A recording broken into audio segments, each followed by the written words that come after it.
This is The Beat, and we are back with our exclusive interview with filmmaker Michael Moore. This reckoning of 20 years of war, the president marking the end today. Over 2,000 U.S. troops died. Forbes puts it in one context, noting the war cost $300 million per day for 2 decades. Many, from progressives to other policy experts, ask, well, what if that type of funding was just spent on U.S. interests, on Americans' needs, instead of a foreign attack? We've heard about this term, gun versus butter. It's a debate that has been basically going around since Vietnam and before. There was also something that was once explained by a president who also was a war general, Dwight Eisenhower. Every gun that is made, every warship launched, every rocket fired signifies, in the final sense, a theft from those who hunger and are not fed, those who are cold and are not clothed. A theft spoken by the general. Michael, what could we spend here instead at home? Oh, my God. Thank you for playing that quote. We often talk about Eisenhower's speech at the end of his presidency in 1960 about the military-industrial complex. That was from a speech he made just 1 month after his inauguration in 1953. He knew then. What if Biden is to take us now into not the FDR era of the 21st century, but the Eisenhower era? Just what he just said, that every money that goes into war is taken from the mouths of the hungry, of the homeless, of the people who deserve a good education. If we took that, Biden mentioning that $300 million a day, that's what we caught. It cost us for 20 years, $300 million a day. What could $300 million a day get us in this country? Moody's had this report out that said for just $70 billion, which would be less than 1 year of the Afghanistan war, we could have universal child care. For just $26 billion, we'd have universal pre-K. How about if we were to forgive all college loans? That would cost us about $1.5 trillion, or about 13, 14 years of the Afghanistan war. We'd have another $600 billion left over if we forgave all college debt. This is the ripoff. Let me put up one thing and then let you continue, because to underscore what you're saying, even in a Biden Washington where Democrats have more power, we're told you can't afford it. They can't afford it. They can't pay for it. You just gave the breakdown of that. Just big picture for folks as we look ahead. Even with this exit, there's about 170,000 U.S. troops abroad in various parts of the world. A conservative analyst would say some of that is necessary, but certainly not all of it, just as some of it is coming out of Afghanistan today.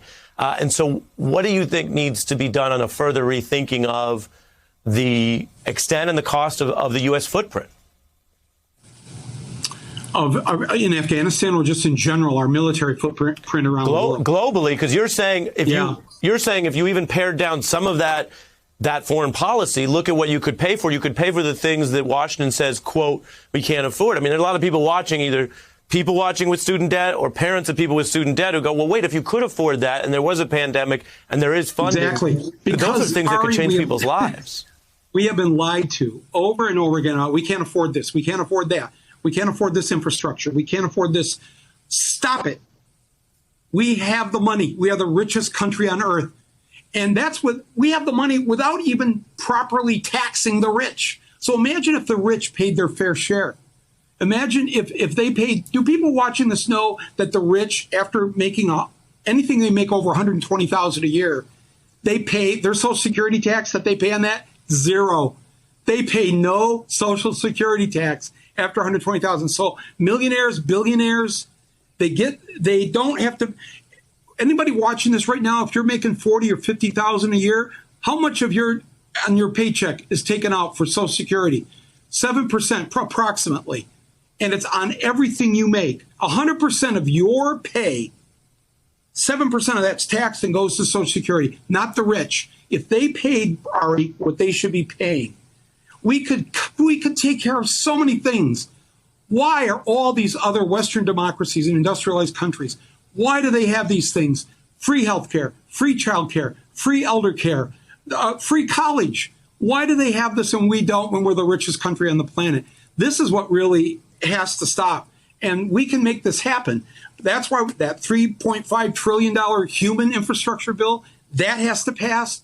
All these things that we could be doing, all the things that Biden has done already with the child tax credit, with increasing the food stamps for the first time since 1962, all this stuff that he's done to take millions out of hunger, to take half of our children out of child poverty.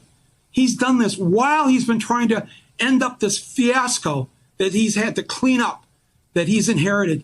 I just can't speak more highly of how his true mission, in a sense, his spiritualness is on the side of those who hurt and who are hungry and who can't afford things.